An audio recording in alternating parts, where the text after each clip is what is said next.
Hello, welcome to another edition of Convict Bean. I'm your host, Robert Rosso. If you have not subscribed to this channel, please do so. If you like this video, please push like and share it with your friends, family, neighbors, enemies, whatever.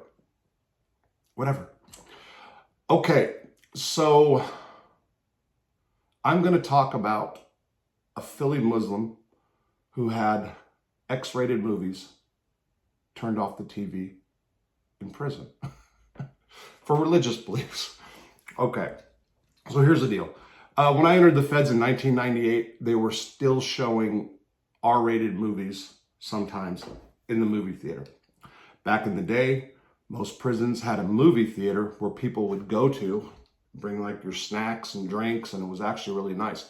The movie theater at Leavenworth was actually the auditorium, but the auditorium slash movie theater. And I'm going to tell you, it was really awesome to be able to leave the cell blocks, the unit everywhere, and go to a place that has the feel of a movie theater, and you sit down and watch the movie and drink wine and do drugs. A lot of times that's what happened. Around 2000, they put a ban on adult entertainment books and R-rated movies. I mentioned it in the video that I did this morning, put up this morning, not the best video, but it was all because of what's called the Zimmerman Act or the Zimmerman Law. A senator, for whatever reason, the story goes that he saw a big black guy walking down the street that just got out of prison, and he basically said, how's an officer going to subdue that guy if he were to get out of hand? Straight racist stuff, right? And then he came up with, there's no way, prisoners don't need weights. They don't need to get that big in prison. So I don't know how the porn got attached to all that, but Zimmerman also didn't want us to have pornography in prison. So pornography ended at about 2000. Prior to that, you can get the hardest of hardcore magazines right in the mail, and a lot of guys did.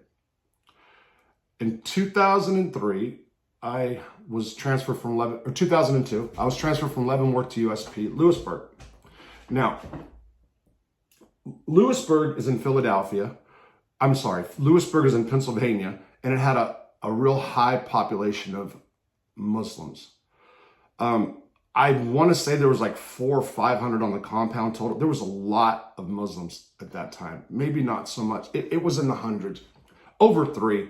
And we're talking about different groups, DC Muslims, Philadelphia Muslims. I mean, there's just a whole bunch. The strongest ones and the most were the guys from Philadelphia. For those of you that do not know, Philadelphia has a lot of African Americans, and a lot of whom are, or quite a few of whom are Muslim. And the ones out of Philly that I met tend to be like Black Power activists also. A lot of them were my friends, so I'm saying that. Had a lot of debates about race with some of my Philly friends. I was in F block, and there was, let's just say for the sake of argument, there was 3 Muslims from Philly that hung out together that were serious about the praying all day, 5 times a day or whatever it was, and they'd start in the morning right before they went to bed, and who were, about the Quran. Baki, I would say, was the leader of them, and he always looked like he was just tormented, struggling to really figure out what the meaning of that last Quran verse he read was. He was really, I'm joking, but he was really, really into religion, and he was trying to live according to whatever, I don't know if they live by Sharia law, whatever they believed in. That's the best way to put it, right? So, strict. They were strict. Well, one night, it was on a Monday Night Football, I believe, and it could have been the playoff games, or it could have been Super Bowl Sunday. I'm not really sure. There was a late night called. Now, what late night is this? At the warden's discretion, inmates are allowed to come back out of their cells after the 10 o'clock count. That is the time when everybody is supposed to be locked in most prisons in the BOP. There's some exceptions with the camps and stuff. But usually the wardens will let inmates out if there's a major sporting event like the Super Bowl, the playoff games, Stanley Cup, the big games. However, and some playoffs. On occasion, they would let us stay out for other games as well. Let's say that the Philadelphia Eagles were playing the Pittsburgh Steelers. That would be a reason that a warden at Lewisburg would let us stay out past 10 o'clock. And a lot of times they'd make us go lock in the cell and then come back out. Or if you had a cool cop on, CO, they would just count us in the TV room. We would never have to go anywhere. During football commercials, unless it's the Super Bowl, so it wasn't the Super Bowl now I'm thinking about it, you'll always have guys that want to change the TV real quick. It's annoying as hell. It's so annoying, but it is what it is.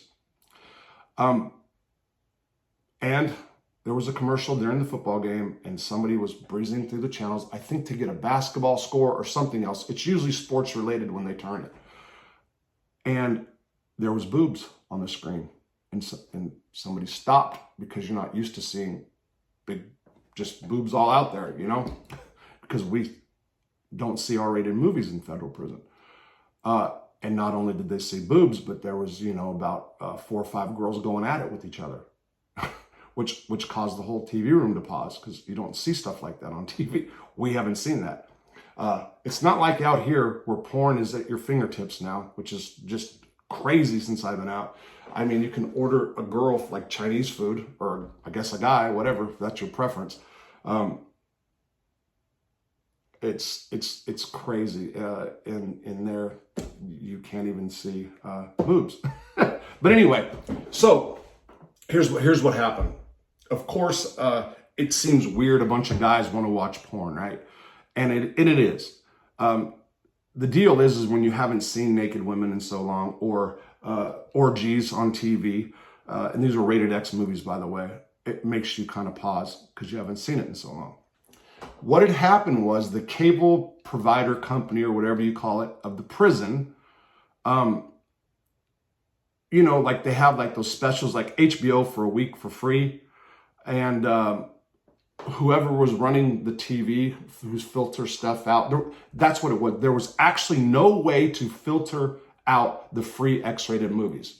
And it was like a 2-week or a month special where they were going to be on every day, all day. And there really was little they can do about it. Now, I need to back up and say that they stopped using the movie theaters or auditoriums in most United States prisons. So now movies on the weekends or sporting events are all done in the TV rooms. So at Lewisburg on F Block, we had several TV rooms, but the big TV room had 2 TVs. And on the black TV, when the guy was switching the channel, is when this porn came up. Now, of course, they didn't just leave that on because of the game, whatever the game was. But rumor then spread around the cell block that there was X-rated movies on, and guys who were in their cells started coming out of their cells. 2 of the guys that were in front row after when the game was about to end were Ak and Muhammad. Baki was the other one from Philadelphia, the Muslim guy. And they were in there in front row seats, mouths wide open, and there was it was hardcore, rated X movies or whatever. And everybody's talking about it, everybody's kind of, whoa, man, oh man, see those titties, blah, blah, whatever. And all of a sudden you hear, Ak, Muhammad, what are you doing? It was Baki. There were people that actually laughed, non-Muslims. Ak and Baki, the Philadelphia Muslims that Baki had caught watching porn, pretty much just hung their head in shame.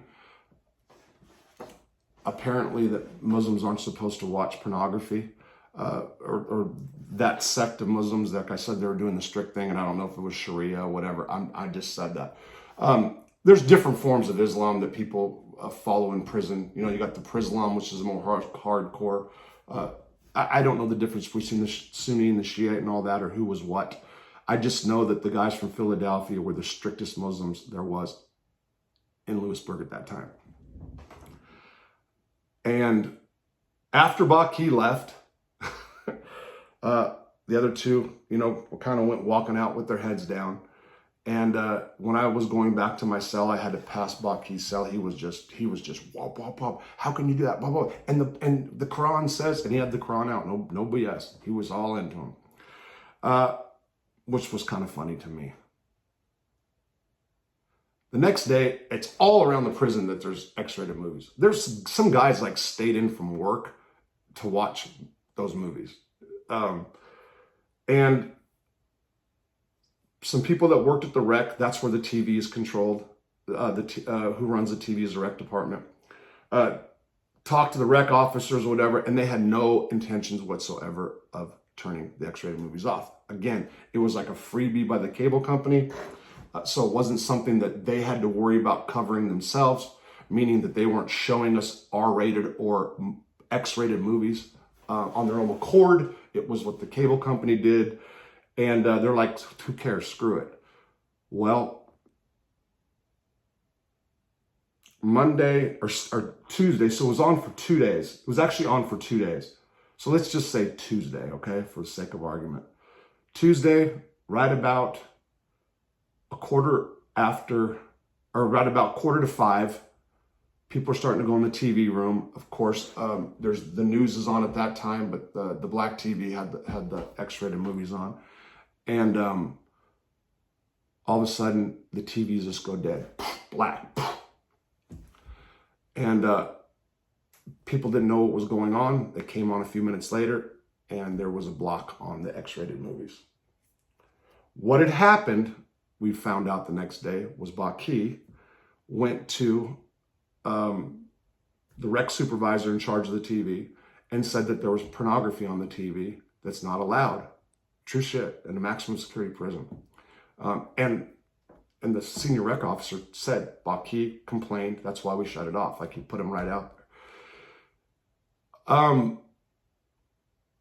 When the rec officer told Baki, like, look, it's something free, it's out of my hands, he said, well, I'm going to file on you. He was actually going to file a grievance saying shut the pornography off. So at that point, it really wasn't hard for the officer to figure out what to do to get the porn shut off, but that's what happened. So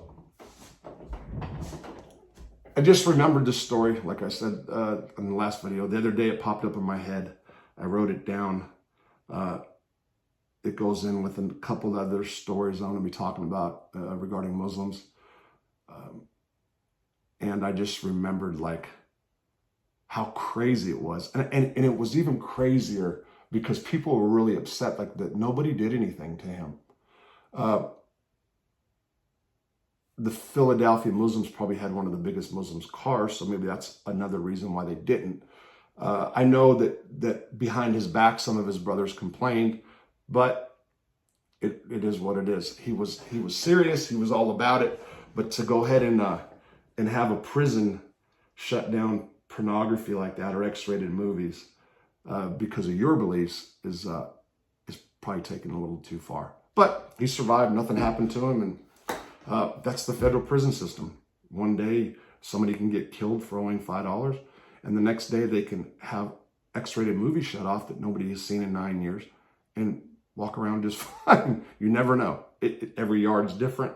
Every prison's different. It's a total different world, the feds than the state. And that's my video for today. A little bit short. There'll be more out tomorrow.